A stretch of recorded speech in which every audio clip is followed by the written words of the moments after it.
Concerne l'événement de ce jour. Ce jour est Pesach Sheni, d'où la Gemara Psahim.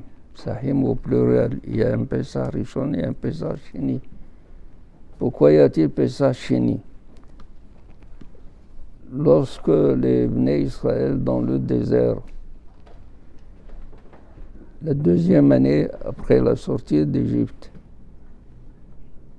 ils ont fait le Korban Pesach. C'est le seul Pesach qu'ils ont fait jusqu'à l'entrée en Eretz Israël.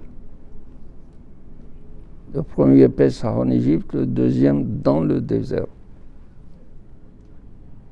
Et Moshe Rabbeinu a dit, tout celui qui est tamé, selon les lois de Korban Pesach, il ne peut pas du tout apporter Korban Pesach. Également celui qui est Harel, celui qui est incirconcis, n'a pas le droit ni d'apporter le Korban Pesach, ni de le manger. Alors, il y avait des hommes, il y avait des hommes qui étaient Temeim. Ils transportaient le cercueil de Yosef Hatzadik. Et c'était le 7e jour, la veille de Pessah, c'était le 7e jour de leur Touma. Ils sont venus chez Moshe, ils ont réclamé la manigara mi bilti akrib et korban Hashem. Pourquoi sommes-nous exclus, diminués? Pourquoi on ne peut pas faire le korban? Faites attention à cette expression, la manigara. C'est que garoua, ça veut dire que nous sommes en dehors. Nous avons été exclus. Nous avons été diminués par rapport au klal. Et ils ont réclamé à Moshe Rabbeinu, ils ont dit, nous sommes le 7e jour de notre Touma. Qu'on fasse l'aspersion, qu'on fasse mikvé, que nous ayons part dans le korban de Pessah, même si on ne doit pas le manger vers le soir, c'est arrivé comme ça. Il leur a dit, vous avez raison, Imdou veshmea, Mashiach Yed Hashem. Attendez, je vais consulter Akadosh Baruch Hu. Après consultation, Akadosh Baruch Hu, il a dit, il y a une possibilité pour ceux qui n'ont pas pu faire le Korban Rishon, Pesach Rishon, parce qu'ils étaient loin de Beth Amikdash, Bederech Rechoka, où ils étaient Temeim, où ils sont dans l'impossibilité. Dans Maseret Psahim, on voit que s'ils sont loin de la Hazara, ils sont pris dans la circulation, ils ne peuvent pas être là-bas à temps. Ils ont la possibilité de faire le Korban un mois après.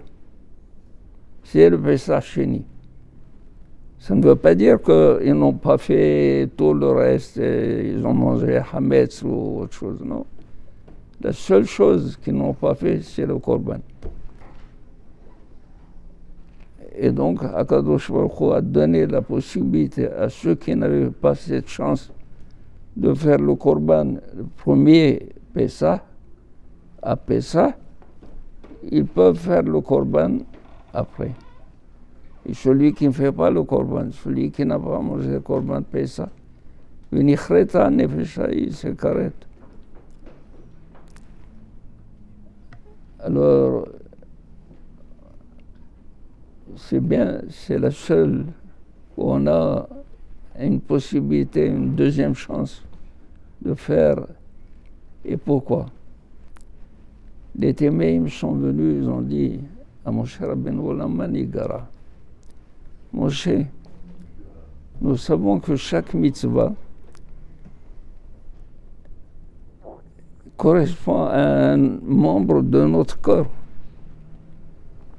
Nous sentons que la mitzvah, l'organe du moins, qui correspond à cette mitzvah, qui est le Korban Pessah, n'a pas de vie. Et donc, Nigara, nous ne sommes pas complets. Alors, la Manigara, pourquoi on ne donne pas la possibilité de faire cette mitzvah afin d'être parfait, complet?